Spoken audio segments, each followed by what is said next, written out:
सतनाम श्री वाहिगुरु साहिब जी।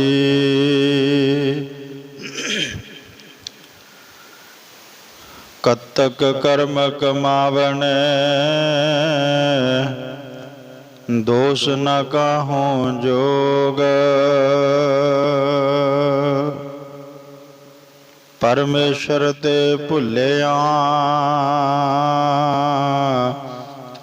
व्यापन सबे रोग। परम सत्कारयोग सतगुरां दी साजी निवाजी गुरु रूप गुरु प्यारी गुरु सवारी साध संगत जी। आप समूहो माई भाई वीर बजुर्ग धनता दे योग हों,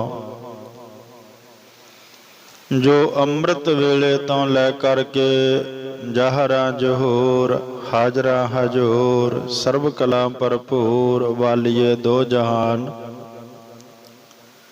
चवर तख्त के मालक लोक प्रलोक दे सहायक सच्चे रहबर। जुगो जुग अटल धन धन आदि श्री गुरु ग्रंथ साहिब सच्चे पातशाह जी दी पवित्र पावन हजूरी अंदर आपो अपनियां हाजरियां भर रहे हो तथा धन धन सतगुरु साहिब श्री गुरु तेग बहादुर महाराज जी दे पवित्र पावन अस्थानां ते नतमस्तक हो रहे हो। अज कतक दे महीने की आरंभता हो रही है। अज कतक दा महीना शुरू होया है, आरंभ होया है। अपने बहुत वड्डे भाग ने कतक महीने की शुरुआत अपने धन श्री गुरु ग्रंथ साहिब सच्चे पातशाह जी दे चरनां दे विच हो रही है। असू चढ़न नाल जो प्रेम दे उत्साह करके मिलाप दी आस सी, वो जद पूरी ना होई तद जग्यासु रूपी इस्त्री अपने आप नूं कहंदी है कि हे मना, इस विच किसे दा कोई दोष नहीं, ये मेरे कर्मां दा अपना ही दोष है। सतगुरु जी ऐसी जग्यासु रूपी इस्त्री दी दशा दा वर्णन कतक महीने द्वारा इस तरह बख्शिश करते हैं।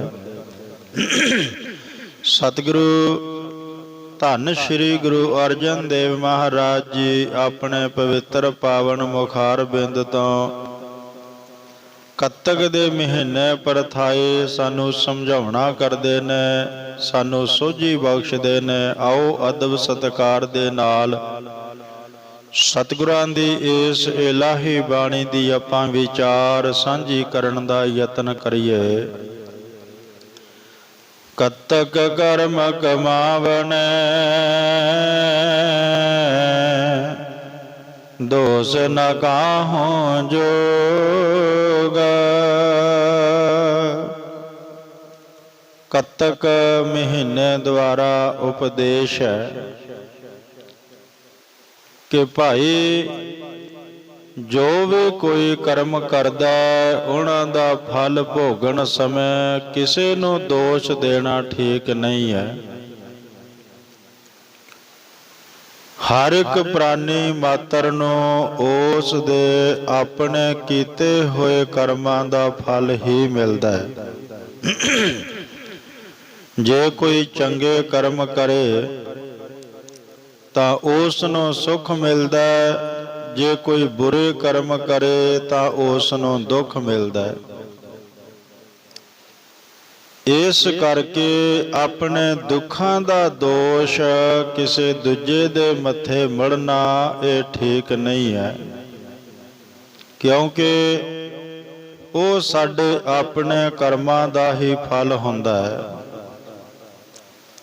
मंदा चंगा अपना आपे ही कीता पावना। ਇਹ ਗੱਲ ਇੱਕ ਵਾਰ ਭਗਤ ਤਰਲੋਚਨ ਜੀ ਨੇ ਆਪਣੇ ਇਸਤਰੀ ਨੂੰ ਸਮਝਾਈ ਸੀ, ਆਪਣੀ ਪਤਨੀ ਨੂੰ। ਭਗਤ ਤਰਲੋਚਨ ਜੀ ਕਹਿੰਦੇ ਨੇ, ਨਾਰਾਇਣ ਨਿੰਦਸ ਕਾਏ ਭੁੱਲੀ ਗਵਾਰੀ, ਦੁਕਿਰਤ ਸੁਕਿਰਤ ਥਾਰੋ ਕਰਮਰੀ। ਇਹ ਪਵਿੱਤਰ ਪਾਵਨ ਸ਼ਬਦ ਧਨਾਸਰੀ ਰਾਗ ਦੇ ਵਿੱਚ ਧੰਨ ਸ਼੍ਰੀ ਗੁਰੂ ਗ੍ਰੰਥ ਸਾਹਿਬ ਜੀ ਦੇ ਵਿੱਚ ਅੰਕਿਤ ਹੈ। ਸਤਿਗੁਰੂ ਪਾਤਸ਼ਾਹ ਜੀ ਇਹੀ ਗੱਲ ਸਾਨੂੰ ਸਮਝਾਉਣਾ ਕਰਦੇ ਨੇ। ਪਰਥਾਏ ਸਾਖੀ ਮਹਾਂਪੁਰਖ ਬੋਲਦੇ, ਸਾਂਝੀ ਸਗਲ ਜਹਾਨੈ। ਭਗਤ ਤਰਲੋਚਨ ਜੀ ਆਪਣੇ ਇਸਤਰੀ ਨੂੰ ਸਮਝਾਉਂਦੇ ਨੇ, ਕਹਿੰਦੇ ਨੇ, ਨਾਰਾਇਣ ਨਿੰਦਸ ਕਾਏ ਭੁੱਲੀ ਗਵਾਰੀ, ਦੁਕਿਰਤ ਸੁਕਿਰਤ ਥਾਰੋ ਕਰਮਰੀ। ਹੈ ਤੁਸ਼ ਬੁੱਧੀ ਕਰਕੇ ਭੁੱਲੀ ਹੋਈਏ, ਨਾਰਾਇਣ ਨੂੰ ਕਿਉਂ ਨਿੰਦ ਕੇ ਦੋਸ਼ ਦਿੰਦੀ ਐ। ਦੁੱਖ ਤੇ ਸੁੱਖ ਤਾਂ ਤੇਰੇ ਆਪਣੇ ਕਰਮਾਂ ਦੇ ਫਲ ਨੇ। ਭਗਤ ਤਰਲੋਚਨ ਜੀ ਬੜੇ ਈਸ਼ਵਰ ਭਗਤ ਤੇ ਸੰਤ ਸੇਵੀ ਸਨ। ਇੱਕ ਦਿਨ ਉਹਨਾਂ ਦੀ ਬਿਰਧ ਇਸਤਰੀ ਨੇ ਬੇਨਤੀ ਕੀਤੀ, ਹੈ ਸੁਆਮੀ ਜੀ, ਹੁਣ ਬਿਰਧ ਅਵਸਥਾ ਦੇ ਕਾਰਨ ਮੇਰੇ ਤੋਂ ਸੇਵਾ ਨਹੀਂ ਹੋ ਸਕਦੀ। ਜੇ ਕੋਈ ਆਪਾਂ ਨੂੰ ਸੇਵਾਦਾਰ ਮਿਲ ਜਾਵੇ, ਕੋਈ ਨੌਕਰ ਮਿਲ ਜਾਵੇ ਤਾਂ ਬੜਾ ਚੰਗਾ ਹੋਵੇਗਾ। ਭਗਤਨੀ ਦੀ ਇਹ ਇੱਛਾ ਜਾਣ ਕੇ ਅੰਤਰਜਾਮੀ ਪ੍ਰਮਾਤਮਾ ਸੇਵਕ ਦਾ ਰੂਪ ਧਾਰ ਕੇ ਭਗਤ ਜੀ ਦੇ ਘਰ ਦੇ ਅੱਗੇ ਆਣ ਖੜੇ ਹੋਏ। ਭਗਤਨੀ ਨੇ ਉਸ ਦੇ ਨੌਕਰਾਂ ਵਾਲੀ ਦਸ਼ਾ ਨੂੰ ਵੇਖ ਕੇ ਪੁੱਛਿਆ, ਕਿਉਂਕਿ ਆਪਣੀ ਜਿਹੜੀਆਂ ਅੱਖਾਂ ਨੇ ਨਾ, ਆਪਣੀਆਂ ਅੱਖਾਂ ਕੇਵਲ ਸਾਹਮਣੇ ਵਾਲੇ ਦਾ ਲਿਬਾਸ ਵੇਖ ਕੇ, ਉਹਦਾ ਪਹਿਰਾਵਾ ਵੇਖ ਕੇ ਹੀ ਅੰਦਾਜ਼ਾ ਲਾਉਂਦੀਆਂ ਨੇ ਇਹ ਕੌਣ ਹੈ। ਆਪਾਂ ਉਸ ਦਾ ਬਾਹਰਲਾਪਨ ਤਾਂ ਵੇਖ ਲੈਨੇ ਆ, ਲੇਕਿਨ ਅੰਦਰ ਉਸ ਦੇ ਕੀ ਹੈ, ਅੰਦਰਲਾਪਨ ਸਾਨੂੰ ਉਸ ਦੇ ਬਾਰੇ ਕੋਈ ਪਤਾ ਨਹੀਂ। ਨਾ ਪਤਾ ਹੋਣ ਦੇ ਬਾਵਜੂਦ ਅਸੀਂ ਪਤਾ ਨਹੀਂ ਉਹਦੇ ਬਾਰੇ ਕੀ ਕੀ ਸੋਚਦੇ ਆ, ਕੀ ਕੀ ਬੋਲਦੇ ਆ, ਕੀ ਕੀ ਕਰਦੇ ਆ। ਹੁਣ ਭਗਤਨੀ ਉਸ ਦੀ ਨੌਕਰਾਂ ਵਾਲੀ ਦਸ਼ਾ ਵੇਖ ਕੇ ਪੁੱਛਿਆ ਕਿ ਕਾਕਾ ਤੂੰ ਨੌਕਰੀ ਕਰਨੀ ਹੈ? ਅੰਤਰਜਾਮੀ ਰੂਪੀ ਸੇਵਕ ਨੇ ਕਿਹਾ, ਹਾਂ ਮਾਤਾ ਜੀ ਨੌਕਰੀ ਕਰਨੀ ਹੈ। ਜਦ ਭਗਤਨੀ ਨੇ ਪੁੱਛਿਆ ਕਿ ਤਨਖਾਹ ਕੀ ਲਵੇਂਗਾ, ਤਾਂ ਸੇਵਕ ਨੇ ਉੱਤਰ ਦਿੱਤਾ, ਮੈਂ ਤਨਖਾਹ ਨਹੀਂ ਲੈਂਦਾ, ਕੇਵਲ 2 ਟਾਈਮ ਦਾ ਪ੍ਰਸ਼ਾਦਾ ਹੀ ਛਕਦਾ ਹਾਂ। ਕਹਿਣ ਲੱਗੀ, ਫਿਰ ਤਾਂ ਬੜਾ ਚੰਗਾ ਹੋਇਆ, ਬਹੁਤ ਚੰਗਾ ਹੋਇਆ, ਪ੍ਰਮਾਤਮਾ ਨੇ ਮੇਰੀ ਸੁਣ ਲਈ ਹੈ। ਕਹਿਣ ਲੱਗਾ ਉਹ ਨੌਕਰ ਕਿ ਮਾਤਾ ਜੀ ਮੇਰੀ ਇੱਕ ਸ਼ਰਤ ਹੈ। ਕਹਿਣ ਲੱਗੀ, ਦੱਸੋ ਸ਼ਰਤ ਕੀ ਹੈ? ਉਹ ਨੌਕਰ ਕਹਿਣ ਲੱਗਾ, ਸ਼ਰਤ ਮੇਰੀ ਇਹ ਹੈ ਕਿ ਜਦ ਕੋਈ ਮੇਰੀ ਨਿੰਦਿਆ ਕਰਦਾ ਹੈ, ਜੇ ਕੋਈ ਮੈਨੂੰ ਮਾੜਾ ਮੇਰੇ ਬਾਰੇ ਸੋਚਦਾ ਹੈ, ਤਾਂ ਮੈਂ ਫਿਰ ਉਸ ਦੀ ਨੌਕਰੀ ਨਹੀਂ ਕਰਦਾ। ਬਿਨਾਂ ਦੱਸੇ ਪੁੱਛੇ ਮੈਂ ਉਸ ਘਰ ਨੂੰ ਛੱਡ ਕੇ ਚਲਾ ਜਾਂਦਾ ਹਾਂ। ਉਸ ਦੀ ਇਹ ਗੱਲ ਸੁਣ ਕੇ ਭਗਤ ਨੇ ਬੜੀ ਪ੍ਰਸੰਨਤਾ ਪ੍ਰਗਟ ਕੀਤੀ ਤੇ ਉਸ ਨੇ ਆਪਣਾ ਸੇਵਕ ਰੱਖ ਲਿਆ। ਜਦ ਸੰਧਿਆ ਵੇਲੇ ਭਗਤ ਤਰਲੋਚਨ ਜੀ ਘਰ ਆਏ ਤਾਂ ਉਹਨਾਂ ਨੂੰ ਵੀ ਇਹ ਸਾਰੀ ਗੱਲ ਦੱਸ ਦਿੱਤੀ। ਸੇਵਕ ਬੜੇ ਉਤਸ਼ਾਹ ਤੇ ਪ੍ਰੇਮ ਨਾਲ ਸਾਰਾ ਘਰ ਦਾ ਕੰਮ ਕਰਕੇ ਭਗਤਨੀ ਨੂੰ ਪ੍ਰਸੰਨ ਰੱਖਦਾ, ਖੁਸ਼ ਰੱਖਦਾ। ਗੁਰਬਾਣੀ ਦਾ ਫੈਸਲਾ, ਜੋ ਜਨ ਤੁਮਰੀ ਭਗਤ ਕਰਨ ਤੇ ਤਿਨ ਕੇ ਕਾਜ ਸਵਾਰਤਾ। ਜੋ ਵੀ ਪ੍ਰਮਾਤਮਾ ਦੀ ਪ੍ਰੇਮਾ ਭਗਤੀ ਕਰਦੇ ਨੇ ਨਾ, ਪ੍ਰਮਾਤਮਾ ਫਿਰ ਉਹਨਾਂ ਦੇ ਕਾਜ ਆਪ ਸਵਾਰਦਾ। ਭਗਤ ਤਰਲੋਚਨ ਜੀ ਪ੍ਰਮਾਤਮਾ ਦੀ ਪ੍ਰੇਮਾ ਭਗਤੀ ਕਰਦੇ ਨੇ, ਪਰਮਾਤਮਾ ਦਾ ਨਾਮ ਜਪਦੇ ਨੇ, ਉਹਦੀ ਯਾਦ ਵਿੱਚ ਜੁੜਦੇ ਨੇ, ਤੇ ਫਿਰ ਉਹਨਾਂ ਦੇ ਕੰਮ ਕਿਉਂ ਨਹੀਂ ਪਰਮਾਤਮਾ ਕਰੇਗਾ। ਹੁਣ ਸੇਵਕ ਬੜੇ ਉਤਸ਼ਾਹ ਦੇ ਨਾਲ ਸੇਵਾ ਕਰਦਾ, ਘਰ ਦਾ ਕੰਮ ਕਾਜ ਸਾਰਾ ਕਰਦਾ। ਭਗਤਨੀ ਵੇਖ ਕੇ ਬੜੀ ਖੁਸ਼ ਹੁੰਦੀ ਹੈ, ਬੜੀ ਪ੍ਰਸੰਨ ਹੁੰਦੀ ਹੈ।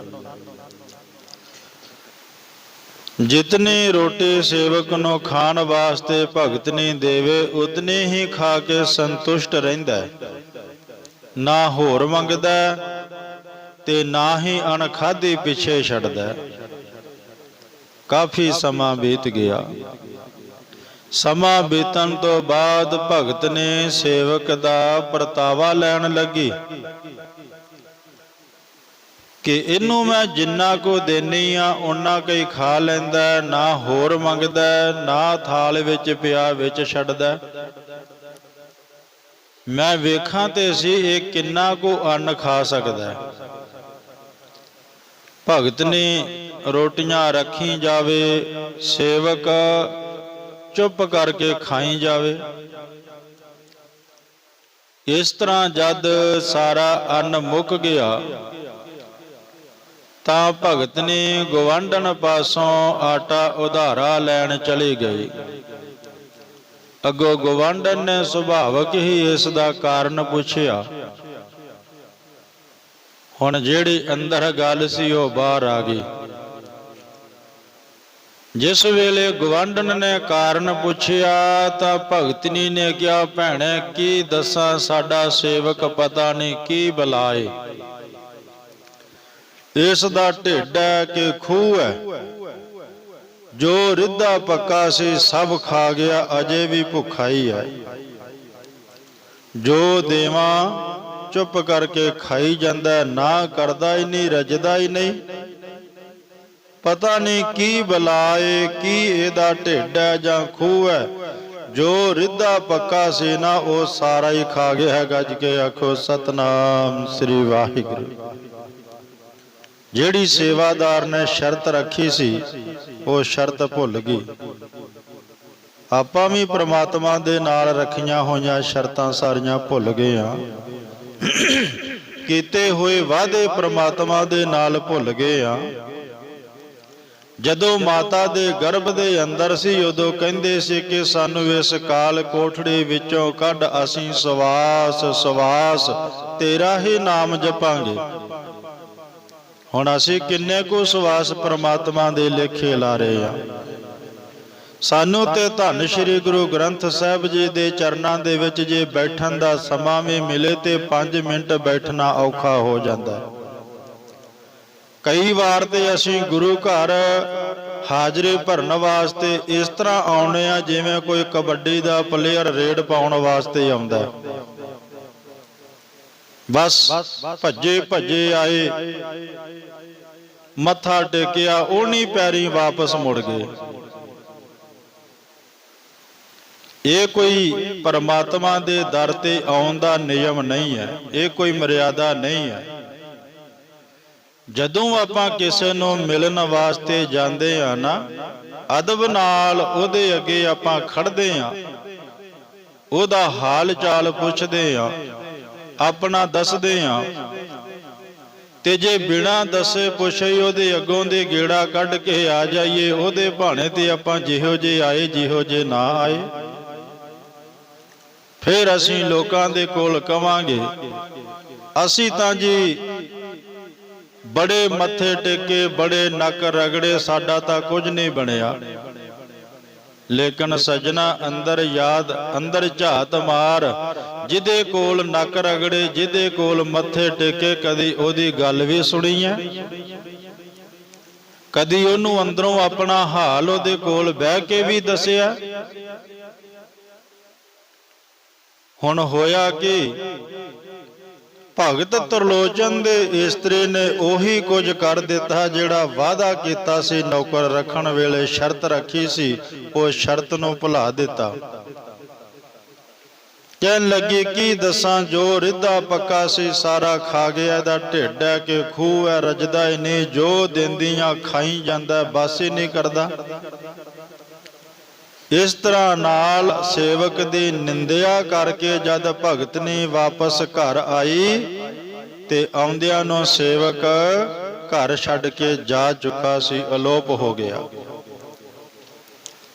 ਇਹ ਵੇਖ ਕੇ ਭਗਤਨੀ ਪ੍ਰਮਾਤਮਾ ਦੀ ਨਿੰਦਿਆ ਕਰਨ ਲੱਗ ਪਈ, ਪ੍ਰਮਾਤਮਾ ਨੂੰ ਮਾੜਾ ਚੰਗਾ ਕਹਿਣ ਲੱਗ ਪਈ। ਸਾਡਾ ਵੀ ਇਹੀ ਸੁਭਾਅ ਹੈ। ਪ੍ਰਮਾਤਮਾ ਦੀ ਨਿੰਦਿਆ ਕਰਕੇ ਜਦ ਭਗਤਨੀ ਬੜੀ ਦੁਖੀ ਹੋਈ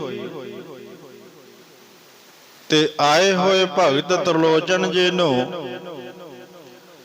ਇਹ ਕਹਿਣ ਲੱਗੀ ਕਿ ਵੇਖੋ ਪ੍ਰਮਾਤਮਾ ਕਿੰਨਾ ਨਿਰਦਈ ਹੈ, ਆਪਣੇ ਅੰਦਰ ਨਹੀਂ ਦੇਖਿਆ ਕਿ ਮੈਂ ਕੀ ਕੀਤਾ। ਕਹਿਣ ਲੱਗੀ ਪ੍ਰਮਾਤਮਾ ਕਿੰਨਾ ਨਿਰਦਈ ਹੈ, ਇਤਨੇ ਵਕਤਾਂ ਨਾਲ ਸੇਵਕ ਮਿਲਿਆ ਸੀ, ਉਹ ਵੀ ਨਹੀਂ ਰਹਿਣ ਦਿੱਤਾ, ਜਰਾ ਤਰਸ ਨਹੀਂ ਆਇਆ। ਇਹ ਪ੍ਰਮਾਤਮਾ ਮੈਨੂੰ ਦੁੱਖ ਦੇ ਕੇ ਹੀ ਰਾਜੀ ਹੈ। ਇਤਿਆਦਿਕ ਭਗਤਨੀ ਦੇ ਹੋਰ ਵੀ ਕਈ ਉਪਲੰਭੀ ਬਚਨ ਸੁਣ ਕੇ ਭਗਤ ਜੀ ਨੇ ਉਸ ਨੂੰ ਗਵਾਰੀ ਮੂਰਖ ਕਿਹਾ ਤੇ ਸਮਝਾਇਆ ਕਿ ਨਾਰਾਇਣ ਨੂੰ ਬੇਅਰਥ ਦੋਸ਼ ਦਿੰਦੀ ਹੈ, ਪ੍ਰਮਾਤਮਾ ਨੂੰ ਤਾਂ ਬਿਨਾ ਮਤਲਬ ਤੋਂ ਦੋਸ਼ ਦੇ ਰਹੀ ਹੈ। ਤੂੰ ਸੇਵਕ ਦੀ ਨਿੰਦਿਆ ਕਰਕੇ ਬੁਰਾ ਕੰਮ ਕੀਤਾ, ਇਸ ਦਾ ਫਲ ਤੈਨੂੰ ਸੇਵਕ ਦੇ ਚਲੇ ਜਾਣ ਕਰਕੇ ਦੁੱਖ ਮਿਲਿਆ। ਗੱਜ ਕੇ ਆਖੋ ਸਤਨਾਮ ਸ੍ਰੀ ਵਾਹਿਗੁਰੂ। ਉਸ ਸੇਵਕ ਦੇ ਚਲੇ ਜਾਣ ਕਰਕੇ ਤੈਨੂੰ ਦੁੱਖ ਮਿਲਿਆ, ਸੋ ਦੋਸ਼ ਤੇਰੇ ਕਰਮਾਂ ਦਾ ਹੈ। ਤਾਂ ਹੀ ਤਾਂ ਸਾਹਿਬ ਜੀ ਬਾਣੀ ਵਿੱਚ ਕਹਿੰਦੇ ਨੇ, ਕਰਮੀ ਆਪੋ ਆਪਣੀ ਆਪੇ ਪਛਤਾਣੀ, ਅਜਰਾਇਲ ਫਰੇਸ਼ਤਾ ਦਿਲ ਪੀੜੇ ਕਹਾਣੀ। ਸਾਹਿਬ ਜੀ ਬਾਣੀ ਵਿੱਚ ਸਾਨੂੰ ਇਹੀ ਗੱਲ ਸਮਝਾਉਂਦੇ ਨੇ, ਭਾਈ ਦੱਦਾ ਦੋਸ਼ ਨਾ ਦਿਓ ਕਿਸੈ, ਦੋਸ਼ ਕਰਮਾਂ ਆਪਣਿਆਂ, ਜੋ ਮੈਂ ਕੀਆ ਸੋ ਮੈਂ ਪਾਇਆ, ਦੋਸ਼ ਨਾ ਦੀਜੈ ਅਵਰ ਜਨਾ। ਧੰਨ ਗੁਰੂ ਅਰਜਨ ਦੇਵ ਮਹਾਰਾਜ ਜੀ ਐਸਾ ਬਚਨ ਕਰਦੇ ਨੇ, ਭਾਈ ਕਤਕ ਕਰਮ ਕਮਾਵਨ ਦੋਸ਼ ਨ ਕਾਹੂ ਜੋਗ, ਪਰਮੇਸ਼ਰ ਤੇ ਭੁੱਲਿਆ ਵਿਆਪਨ ਸਭੇ ਰੋਗ। ਪਰਮੇਸ਼ਰ ਤੋਂ ਭੁੱਲਣ ਕਰਕੇ ਸਾਰੇ ਰੋਗ ਆ ਲੱਗਦੇ ਨੇ। ਪਰਮਾਤਮਾ ਦੇ ਨਾਮ ਨੂੰ ਜੋ ਵਿਸਾਰ ਦਿੰਦੇ ਨੇ, ਉਹ ਸਾਰੇ ਰੋਗਾਂ ਵਿੱਚ ਗ੍ਰਸੇ ਰਹਿੰਦੇ ਨੇ। ਨਾਮ ਬਿਨਾ ਜਗ ਰੋਗ ਵਿਆਪਿਆ, ਦੁਬਦਾ ਡੁੱਬ ਡੁੱਬ ਮਰੀਆ। ਕਿਉਂਕਿ ਪਰਮਾਤਮਾ ਦਾ ਨਾਮ ਹੀ ਇੱਕ ਐਸਾ ਦਾਰੂ ਹੈ ਜਿਸ ਦੇ ਸੇਵਨ ਨਾਲ ਸਾਰੇ ਰੋਗ ਮਿਟ ਜਾਂਦੇ ਨੇ। ਏਕ ਆਸ ਰਾਖੋ ਮਨ ਮਾਹੇ, ਸਰਬ ਰੋਗ ਨਾਨਕ ਮਿਟ ਜਾਹੇ। ਵੇਮੁਖ ਹੋਏ RAM ਤੇ ਲੱਗਣ ਜਨਮ ਵਿਜੋਗ। ਪਰਿਪੂਰਨ ਪਰਮਾਤਮਾ ਤੋਂ ਜੋ ਬੇਮੁਖ ਹੋਣ ਕਰਕੇ ਕਈ ਜਨਮਾਂ ਦੇ ਵਿਛੋੜੇ ਲੱਗ ਜਾਂਦੇ ਨੇ। ਵਿਛੋੜਾ ਵੀ ਸਭ ਤੋਂ ਵੱਡਾ ਦੁੱਖ ਹੈ। ਪਰਮਾਤਮਾ ਜੋ ਸਰਬ ਵਿਆਪਕ ਅਤੇ ਸਮੂਹ ਜੀਵ ਜਨਤਾ ਦਾ ਮੁੱਢ ਮੂਲ ਹੈ, ਉਸ ਵੱਲੋਂ ਜੋ ਮੂੰਹ ਮੋੜ ਕੇ ਇਸਤਰੀ ਪੁੱਤਰ ਆਦਿਕ ਵਿੱਚ ਲੱਗ ਜਾਂਦੇ ਨੇ, ਉਹ ਅੰਤ ਨੂੰ ਜਦ ਮਰਦੇ ਨੇ ਤਾਂ ਆਪਣੀ ਉਸ ਅੰਤਮ ਵਾਸ਼ਨਾ ਅਨੁਸਾਰ 84 ਲੱਖ ਜੂਨਾਂ ਦੇ ਗੇੜ ਵਿੱਚ ਪੈ ਕੇ ਕਈ ਜਨਮਾਂ ਤੱਕ ਪ੍ਰਮਾਤਮਾ ਦੀ ਪ੍ਰਾਪਤੀ ਨਹੀਂ ਕਰ ਸਕਦੇ। ਇਸ ਤਰ੍ਹਾਂ ਕਈ ਜਨਮਾਂ ਪਰਯੰਤ ਉਸ ਨਾਲੋਂ ਵਿਛੜ ਕੇ ਵਿਛੋੜੇ ਦੇ ਦੁੱਖ ਸਹਾਰਦੇ ਰਹਿੰਦੇ ਨੇ। ਮੁੰਡੋ ਭੁੱਲੀ ਨਾਨਕਾ ਫਿਰ ਜਨਮ ਮੁਯਾਸ। ਖਿਨ ਮੈਂ ਕੌੜੇ ਹੋਏ ਗਏ, ਜਿਤੜੇ ਮਾਇਆ ਭੋਗ। ਅੰਤ ਸਮੇਂ ਜਿਤਨੇ ਵੀ ਮਾਇਆ ਦੇ ਭੋਗ ਸਨ, ਇੱਕ ਛਿਨ ਵਿੱਚ ਕੌੜੇ ਦੁਖਦਾਇਕ ਹੋ ਗਏ। ਮਾਇਆ ਤੋਂ ਪੈਦਾ ਹੋਏ ਜਿਤਨੇ ਵੀ ਭੋਗਣ ਵਾਲੇ ਪਦਾਰਥ ਨੇ, ਜਿਨ੍ਹਾਂ ਦੇ ਭੋਗਣ ਵਾਸਤੇ ਇਹ ਜੀਵ ਪ੍ਰਭੂ ਤੋਂ ਬੇਮੁਖ ਹੋਇਆ ਸੀ, ਅੰਤ ਸਮੇਂ ਸਾਰੇ ਦੇ ਸਾਰੇ ਧਰੇ ਧਰਾਏ ਹੀ ਰਹਿ ਜਾਂਦੇ ਨੇ। ਇਸ ਕਰਕੇ ਅਨਭੋਗ ਛੱਡ ਜਾਣ ਕਰਕੇ ਦੁੱਖ ਦਾ ਕਾਰਨ ਪ੍ਰਤੀਕ ਹੁੰਦੇ ਨੇ। ਵਿੱਚ ਨਾ ਕੋਈ ਕਰ ਸਕੈ, ਕਿਸ ਥੈ ਰੋਵਹਿ ਰੋਜ। ਉਸ ਵੇਲੇ ਕੋਈ ਵਿਚੋਲਗੀ ਨਹੀਂ ਕਰ ਸਕਦਾ। ਰੋਜ਼ ਕਿਸ ਪਾਸ ਰੋਣਾ ਰੋਈਏ।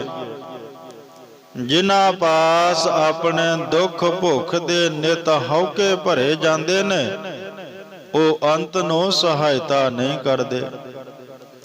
ਜਿਨ੍ਹਾਂ ਸੰਬੰਧੀਆਂ ਵਾਸਤੇ ਨਿਤ ਦੁੱਖ ਤੇ ਤਕਲੀਫਾਂ ਦੇ ਰੋਣੇ ਰੋਏ ਜਾਂਦੇ ਨੇ, ਉਹ ਅੰਤ ਨੂੰ ਨਿਸਫਲ ਸਾਬਤ ਹੁੰਦੇ ਨੇ।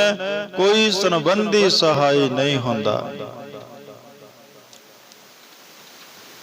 ਭਗਵਾਨ ਵਾਲਮੀਕ ਜੀ ਹੋਏ ਨੇ ਅੱਸੂ ਸੁਦੀ ਪੂਰਨਮਾਸ਼ੀ ਨੂੰ ਸਤਯੁਗ ਵਿੱਚ ਅਵਤਾਰ ਧਾਰਿਆ ਭਗਵਾਨ ਵਾਲਮੀਕ ਜੀ ਨੇ।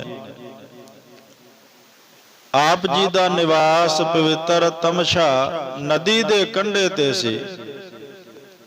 ਹਿੰਦੂ ਸੰਸਕ੍ਰਿਤੀ ਦੇ ਸਵਰੂਪ ਨੂੰ ਦੱਸਣ ਲਈ ਉਹਨਾਂ ਨੇ ਰਾਮਾਇਣ ਦੀ ਕਥਾ ਸੰਸਕ੍ਰਿਤ ਵਿੱਚ ਲਿਖੀ।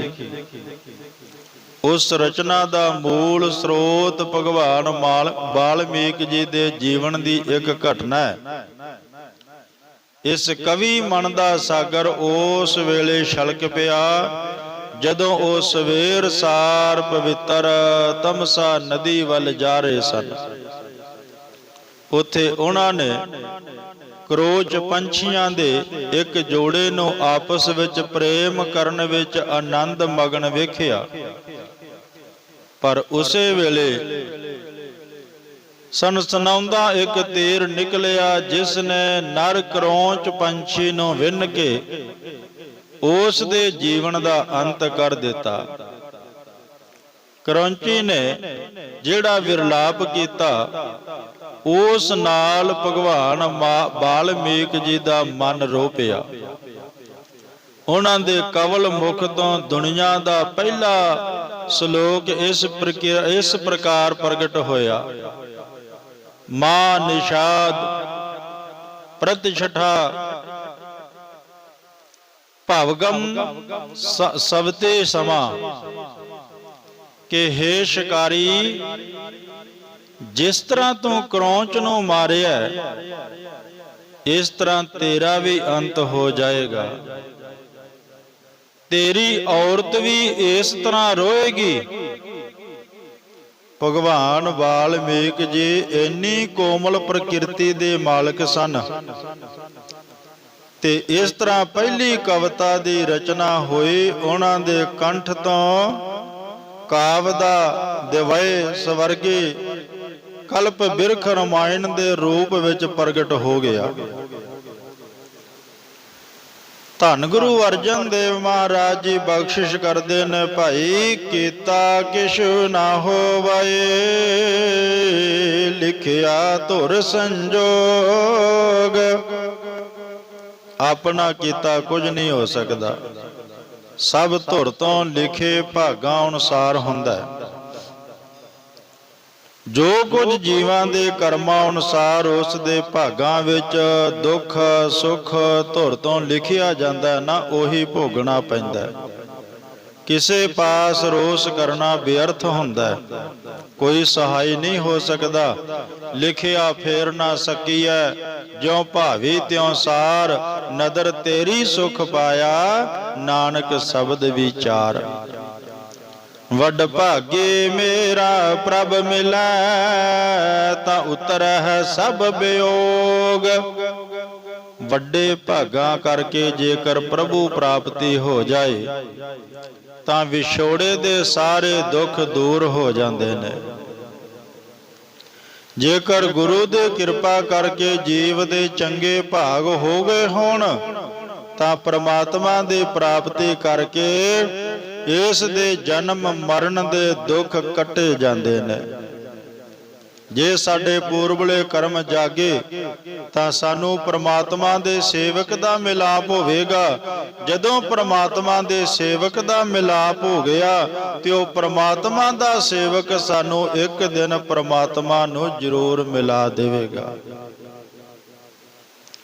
ਨਾਨਕ ਕੋ ਪ੍ਰਭ ਰਾਖ ਲਹਿ, ਮੇਰੇ ਸਾਹਿਬ ਬੰਦੇ ਮੋਚ। ਹੇ ਮੇਰੇ ਬੰਦੀ ਮੋਚ ਕੱਟਣ ਵਾਲੇ ਪ੍ਰਭੂ, ਮੈਨੂੰ ਰੱਖ ਲਵੋ। ਜਨਮ ਮਰਨ ਦੇ ਬੰਧਨਾਂ ਨੂੰ ਕੇਵਲ ਪ੍ਰਮਾਤਮਾ ਹੀ ਕੱਟ ਸਕਦਾ ਹੈ। ਇਸ ਵਾਸਤੇ ਜੀਵ ਨੂੰ ਉਸ ਅੱਗੇ ਬੇਨਤੀ ਕਰਨੀ ਚਾਹੀਦੀ ਆ ਕਿ ਹੇ ਮੇਰੇ ਮਾਲਕ, ਮੈਨੂੰ ਜਨਮ ਮਰਨ ਦੇ ਗੇੜ ਵਿੱਚੋਂ ਬਚਾ ਲਵੋ। ਕਤਕ ਹੋਵੈ ਸਾਧ ਸੰਗ, ਬਿਨ ਸਹਿ ਸਭੇ ਸੋਚ। ਕਤਕ ਮਹੀਨੇ ਦੁਆਰਾ ਉਪਦੇਸ਼ ਹੈ ਕਿ ਜੋ ਸਤ ਸੰਗਤ ਹੋਵੇ ਤਾਂ ਸਾਰੀਆਂ ਸੋਚਾਂ ਮਿਟ ਜਾਂਦੀਆਂ ਨੇ। ਕੱਤਕ ਦੇ ਮਹੀਨੇ ਦਾ ਉਪਦੇਸ਼ ਨਿਸ਼ਚੈ ਕਰਾਉਂਦੇ ਨੇ ਧੰਨ ਗੁਰੂ ਅਰਜਨ ਦੇਵ ਮਹਾਰਾਜ ਜੀ ਕਿ ਇਸ ਮਹੀਨੇ ਨੂੰ ਸਫਲਾ ਕਰਨ ਵਾਸਤੇ ਸਾਧ ਸੰਗਤ ਕਰਨੀ ਅਤ ਜ਼ਰੂਰੀ ਹੈ, ਜਿਸ ਨਾਲ ਸਾਰੀਆਂ ਸੋਚਾਂ ਤੇ ਚਿੰਤਾਵਾਂ ਦੂਰ ਹੋ ਜਾਂਦੀਆਂ ਨੇ। ਗ੍ਰੰਥਾਂ ਨੇ ਸਾਧ ਸੰਗਤ ਨੂੰ ਪ੍ਰਮਾਤਮਾ ਦਾ ਨਿਵਾਸ ਅਸਥਾਨ ਕਥਨ ਕੀਤਾ ਹੈ। ਜਹ ਕੀਰਤਨ ਤੇਰਾ ਸਾਧੂ ਗਾਵੈ, ਤਹ ਮੇਰਾ ਮਨ ਲਾਗੈ। ਵਿੱਚ ਸੰਗਤ ਹਰ ਪ੍ਰਭ ਵਸੈ ਜੀਓ। ਸੰਗਤ ਵਿੱਚ ਪ੍ਰਮਾਤਮਾ ਦਾ ਵਾਸ ਹੈ। ਕੱਤਕ ਦੇ ਮਹੀਨੇ ਦੇ ਵਿੱਚ ਸਤਿਗੁਰੂ ਪਾਤਸ਼ਾਹ ਜੀ ਸਾਨੂੰ ਇਹੀ ਸਮਝਾਉਣਾ ਕਰਦੇ ਨੇ, ਭਾਈ ਜਿਹੋ ਜੇ ਅਸੀਂ ਕਰਮ ਕਰਾਂਗੇ ਉਹੋ ਜਿਹਾ ਸਾਨੂੰ ਫਲ ਅਵਸ਼ ਭੋਗਣਾ ਪਵੇਗਾ। ਇਹ ਮੈਂ ਨਹੀਂ ਕਹਿ ਰਿਹਾ, ਧੰਨ ਸ਼੍ਰੀ ਗੁਰੂ ਗ੍ਰੰਥ ਸਾਹਿਬ ਸੱਚੇ ਪਾਤਸ਼ਾਹ ਜੀ ਦੀ ਅੰਮ੍ਰਿਤ ਬਾਣੀ ਕਹਿ ਰਹੀ ਹੈ।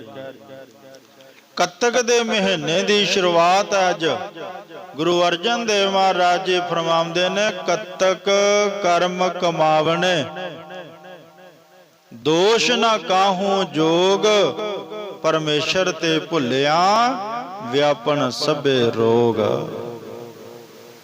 ਇਸ ਕਰਕੇ ਭਾਈ ਚੰਗੇ ਕਰਮ ਕਰੀਏ, ਭਲੇ ਕਰਮ ਕਰੀਏ, ਜਿਨ੍ਹਾਂ ਕਰਮਾਂ ਦੇ ਨਾਲ ਸਾਨੂੰ ਪ੍ਰਮਾਤਮਾ ਦੇ ਸਾਹਮਣੇ ਜਾ ਕੇ ਸ਼ਰਮਿੰਦਾ ਨਾ ਹੋਣਾ ਪਵੇ। ਫਰੀਦਾ ਜਿੰਨੀ ਕੰਮੀ ਨਾਹੇ ਗੁਣ, ਤੇ ਕਮੜੇ ਵਿਸਾਰ, ਮਤ ਸ਼ਰਮਿੰਦਾ ਥੇਵਹੀਂ ਸਾਈਂ ਦਾ ਦਰਬਾਰ। ਬਾਬਾ ਫਰੀਦ ਜੀ ਕਹਿੰਦੇ ਨੇ, ਉਹ ਕੋਝੇ ਕੰਮ ਛੱਡ ਦੇ ਜਿਹੜੇ ਕਰਮਾਂ ਵਿੱਚ ਕੋਈ ਜਿੰਦ ਵਾਸਤੇ ਨਫਾ ਨਹੀਂ ਨੁਕਸਾਨ ਹੈ। ਉਹ ਕੋਝੇ ਕੰਮ ਕਿਹੜੇ ਨੇ? ਬੁਰੇ ਕਰਮ, ਬੁਰੀ ਸੋਚ, ਬੁਰਾ ਵੇਖਣਾ, ਮਾੜਾ ਸੋਚਣਾ, ਮਾੜਾ ਕਰਨਾ, ਮਾੜਾ ਖਾਣਾ। ਇਹਨਾਂ ਤੋਂ ਸਾਨੂੰ ਸਤਿਗੁਰੂ ਪਾਤਸ਼ਾਹ ਜੀ ਨੇ ਵੀ ਦੂਰ ਰਹਿਣ ਵਾਸਤੇ ਕਿਹਾ। ਬਾਬਾ ਐਸਾ ਖਾਣਾ ਖੁਸ਼ੀ ਖੁਆਰ, ਜਿਤ ਖਾਧਾ ਤਨ ਪੀੜੀਐ, ਮਨ ਮੈਂ ਚੱਲੈ ਵਿਕਾਰ। ਜਿਹੜਾ ਖਾਣਾ ਖਾਣ ਦੇ ਨਾਲ ਮਨ ਦੇ ਵਿੱਚ ਵਿਕਾਰ ਪੈਦਾ ਹੋਣ, ਮਨ ਵਿਕਾਰੀ ਹੋਵੇ।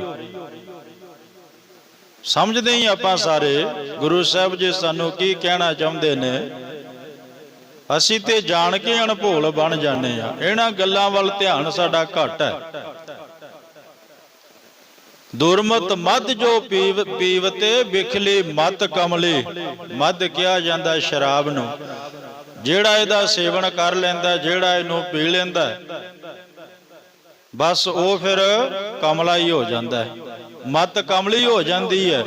ਫਿਰ ਕੀ ਹੁੰਦਾ? ਆਪਣਾ ਪਰਾਇਆ ਨਾ ਪਛਾਣਈ, ਖਸਮੋਂ ਧੱਕੇ ਖਾਏ। ਫਿਰ ਆਪਣੇ ਪਰਾਏ ਦਾ ਕੋਈ ਪਤਾ ਨਹੀਂ ਲੱਗਦਾ। ਫਿਰ ਦਰ ਦਰ ਤੇ ਜਿੱਥੇ ਵੀ ਜਾਂਦਾ ਉਹਨੂੰ ਠੋਕਰਾਂ ਹੀ ਮਿਲਦੀਆਂ ਨੇ, ਲਾਹਣਤਾਂ ਹੀ ਮਿਲਦੀਆਂ ਨੇ। ਇਸ ਕਰਕੇ ਭਾਈ ਸਾਨੂੰ ਇਹਨਾਂ ਬੁਰੀਆਂ ਚੀਜ਼ਾਂ ਤੋਂ ਦੂਰ ਰਹਿਣਾ ਚਾਹੀਦਾ ਹੈ। ਇਹਨਾਂ ਦਾ ਤਿਆਗ ਕਰਕੇ ਅਸੀਂ ਗੁਰੂ ਦੀ ਬਾਣੀ ਦੇ ਨਾਲ ਜੁੜੀਏ। ਜਦੋਂ ਅਸੀਂ ਬਾਣੀ ਦੇ ਨਾਲ ਜੁੜ ਕੇ ਬਾਣੀ ਦਾ ਰੰਗ ਅਜਿਹਾ ਚੜ੍ਹੇਗਾ ਕਿ ਸਾਨੂੰ ਆਟੋਮੈਟਿਕ ਹੀ ਇਹਨਾਂ ਦੁਨਿਆਵੀ ਨਸ਼ਿਆਂ ਤੋਂ ਨਫ਼ਰਤ ਹੋ ਜਾਵੇਗੀ। ਜਿਹੜੀ ਚੀਜ਼ ਨੂੰ ਸਾਡੇ ਵਾਸਤੇ ਬਣਾਇਆ ਸੀ ਉਹਦਾ ਅਸੀਂ ਸੇਵਨ ਨਹੀਂ ਕਰਦੇ, ਤੇ ਜਿਹੜੀ ਚੀਜ਼ ਸਾਡੇ ਤੋਂ ਸਾਨੂੰ ਦੂਰ ਰਹਿਣਾ ਚਾਹੀਦਾ ਉਹਦੇ ਨਾਲ ਅਸੀਂ ਜੁੜ ਗਏ। ਤਾਂ ਹੀ ਤੇ ਅਸੀਂ ਆਪਣੇ ਕੀਤੇ ਹੋਏ ਕਰਮਾਂ ਦੇ ਫਲ ਭੋਗ ਰਹੇ ਹਾਂ। ਫਲ ਭੋਗਣ ਸਮੇਂ ਫਿਰ ਕਿਸੇ ਦੂਜੇ ਨੂੰ ਦੋਸ਼ ਨਹੀਂ ਦੇਣਾ ਚਾਹੀਦਾ। ਸਾਹਿਬ ਜੀ ਤਾਂ ਸਪਸ਼ਟ ਕਹਿੰਦੇ ਨੇ, ਭਾਈ ਦੱਦਾ ਦੋਸ਼ ਨਾ ਦਿਓ ਕਿਸੈ, ਦੋਸ਼ ਕਰਮਾ ਆਪਣਿਆ, ਜੋ ਮੈਂ ਕੀਆ ਸੋ ਮੈਂ ਪਾਇਆ, ਦੋਸ਼ ਨਾ ਦੀਜੈ ਅਵਰ ਜਨਾ। ਬਸ ਇੱਕੋ ਗੱਲ ਮਨ ਦੇ ਵਿੱਚ ਰੱਖੀਏ, ਹਮ ਨਹੀਂ ਚੰਗੇ ਬੁਰਾ ਨਹੀਂ ਕੋਏ, ਪਰਨਵਤ ਨਾਨਕ ਤਾਰੇ ਸੋਏ। ਨਹੀਂ ਤਾਂ ਫਿਰ ਮੰਦਾ ਚੰਗਾ ਆਪਣਾ, ਆਪੇ ਹੀ ਕੀਤਾ ਪਾਵਨਾ। ਸੋ ਇਸ ਮਹੀਨੇ ਦੀ ਵਿਚਾਰ, ਅੱਜ ਕੱਤਕ ਦੇ ਮਹੀਨੇ ਦੀ ਆਰੰਭਤਾ ਹੋਈ ਹੈ। ਸਤਿਗੁਰੂ ਪਾਤਸ਼ਾਹ ਜੀ ਕਹਿੰਦੇ ਨੇ, ਭਾਈ ਜੇ ਸਤ ਸੰਗਤ ਕਰੋਗੇ ਤੁਹਾਡੀਆਂ ਸਾਰੀਆਂ ਚਿੰਤਾਵਾਂ ਦੂਰ ਹੋ ਜਾਣਗੀਆਂ, ਸਾਰੀਆਂ ਚਿੰਤਾਵਾਂ ਦੂਰ ਹੋ ਜਾਣਗੀਆਂ। ਜੋ ਤੁਸੀਂ ਚਿੰਤਾ ਦੇ ਵਿੱਚ ਗ੍ਰਸੇ ਹੋਏ ਹੋ, ਉਹ ਚਿੰਤਾ ਤੋਂ ਤੁਸੀਂ ਮੁਕਤ ਹੋ ਜਾਵੋਗੇ ਜੇ ਸਤ ਸੰਗਤ ਕਰੋਗੇ। ਸਤ ਸੰਗਤ ਇਹੀ ਹੈ ਜਿੱਥੇ ਹੁਣ ਆਪਾਂ ਜੁੜ ਕੇ ਬੈਠੇ ਹਾਂ। ਕੋਟਾਨ ਕੋਟ ਧੰਨਵਾਦ ਸਾਹਿਬ ਸ੍ਰੀ ਗੁਰੂ ਗ੍ਰੰਥ ਸਾਹਿਬ ਸੱਚੇ ਪਾਤਸ਼ਾਹ ਜੀ ਦਾ, ਜਿਨ੍ਹਾਂ ਨੇ ਕਿਰਪਾ ਕੀਤੀ ਇਸ ਕੱਤਕ ਦੇ ਮਹੀਨੇ ਦੀ ਆਰੰਭਤਾ ਸਾਨੂੰ ਆਪਣੇ ਚਰਨਾਂ ਦੇ ਵਿੱਚ ਬਿਠਾ ਕੇ ਸਾਡੀ ਸ਼ੁਰੂਆਤ ਕਰਵਾਈ। ਆਓ ਸਤਿਗੁਰਾਂ ਦੇ ਚਰਨਾਂ ਵਿੱਚ ਅਰਦਾਸ ਬੇਨਤੀ ਕਰੀਏ ਕਿ ਸਤਿਗੁਰੂ ਜੀ ਕਿਰਪਾ ਕਰਿਓ, ਜਿਵੇਂ ਅੱਜ ਸਾਡੇ ਤੇ ਬਖਸ਼ਿਸ਼ ਕੀਤੀ ਹੈ, ਅੰਮ੍ਰਿਤ ਵੇਲੇ ਉੱਠ ਕੇ ਆਪ ਜੀ ਦੇ ਦਰਬਾਰ ਸਾਹਿਬ ਦੇ ਹਾਜ਼ਰੀ ਭਰੇ, ਆਪ ਜੀ ਦੇ ਦਰਸ਼ਨ ਦੀਦਾਰ ਕੀਤੇ, ਕਿਰਪਾ ਕਰਿਓ ਇਸੇ ਤਰ੍ਹਾਂ ਹਮੇਸ਼ਾ ਸਾਨੂੰ ਨਿਤਨੇਮ ਦੀ ਦਾਤ ਦੀ ਸਾਡੀ ਝੋਲੀ ਵਿੱਚ ਪਾ ਦਿਓ। ਹਰ ਰੋਜ਼ ਅਸੀਂ ਤੁਹਾਡੇ ਦਰਸ਼ਨ ਕਰੀਏ, ਹਰ ਰੋਜ਼ ਤੁਹਾਡੇ ਸਾਨੂੰ ਦਰਸ਼ਨ ਨਸੀਬ ਹੋਣ, ਤੁਹਾਡੇ ਚਰਨਾਂ ਵਿੱਚ ਬੈਠ ਕੇ ਤੁਹਾਡੀ ਯਾਦ ਵਿੱਚ ਜੁੜੀਏ, ਤਾਂ ਕਿ ਸਾਡਾ ਲੋਕ ਸੁਖੀਆ ਤੇ ਪਰਲੋਕ ਜਿਹੜਾ ਸਾਡਾ ਸੁਹੇਲਾ ਹੋ ਜਾਵੇ। ਅੱਜ ਭਗਵਾਨ ਵਾਲਮੀਕ ਜੀ ਦਾ ਅਵਤਾਰ ਦਿਹਾੜਾ ਹੈ। ਭਗਵਾਨ ਵਾਲਮੀਕ ਜੀ ਦੇ ਅਵਤਾਰ ਦਿਵਸ ਦੀਆਂ ਆਪ ਸਮੂਹ ਸੰਗਤਾਂ ਨੂੰ ਲੱਖ ਲੱਖ ਵਧਾਈਆਂ ਹੋਣ। ਵਿਚਾਰਾਂ ਦੇ ਸਾਂਝ ਪਾਉਂਦਿਆਂ ਕੋਲੋਂ ਇੱਕ ਨਹੀਂ ਅਨੇਕਾਂ ਹੀ ਅਵਗਿਆ ਹੋ ਜਾਂਦੀਆਂ ਨੇ, ਅਨੇਕਾਂ ਤਰੁੱਟੀਆਂ ਰਹਿ ਜਾਂਦੀਆਂ ਨੇ।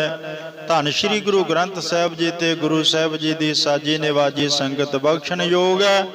ਆਓ ਜੋ ਵਿਚਾਰਾਂ ਆਪ ਜੀ ਨੂੰ ਚੰਗੀਆਂ ਲੱਗੀਆਂ ਉਹਨਾਂ ਨੂੰ ਜੀਵਨ ਦੇ ਵਿੱਚ ਗ੍ਰਹਿਣ ਕਰ ਲੈਣਾ, ਜੋ ਨਾ ਚੰਗੀਆਂ ਲੱਗੀਆਂ ਹੋਣ ਤਾਂ ਉਹਦੇ ਬਾਬਤ ਸਤਿਗੁਰਾਂ ਦੇ ਕੋਲ ਅਰਦਾਸ ਬੇਨਤੀ ਕਰਨੀ। ਸਤਿਗੁਰੂ ਜੀ ਅੱਗੇ ਨੂੰ ਸਮਤ ਬਖਸ਼ਿਓ। ਆਓ ਸਾਰੀਆਂ ਸੰਗਤਾਂ ਅਰਦਾਸ ਦੇ ਵਿੱਚ ਜੁੜਨਾ ਕਰੀਏ।